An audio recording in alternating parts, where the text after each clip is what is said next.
This is the Lone Crater YouTube. We hope this video helps. You begin by preparing precisely. Choose the Tor browser build for your operating system, then download and verify the file to ensure integrity. Once verified, run the installer and accept the default location so you avoid configuration errors. After installation, launch Tor browser and click to connect. This initiates the onion routing handshake that provides anonymity. Make sure your system clock is accurate because certificate and network handshakes rely on proper time, and that explains why verification matters.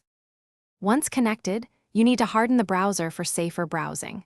Open the shield icon and set the security slider to Safer or Safest to block JavaScript and media that de-anonymize you.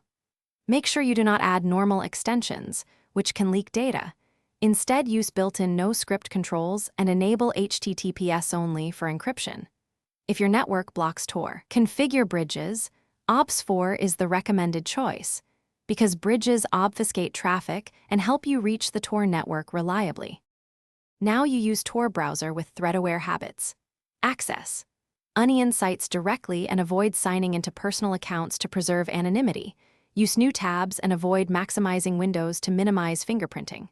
When downloading, treat files as potentially de-anonymizing and open them only inside an isolated VM or sandbox.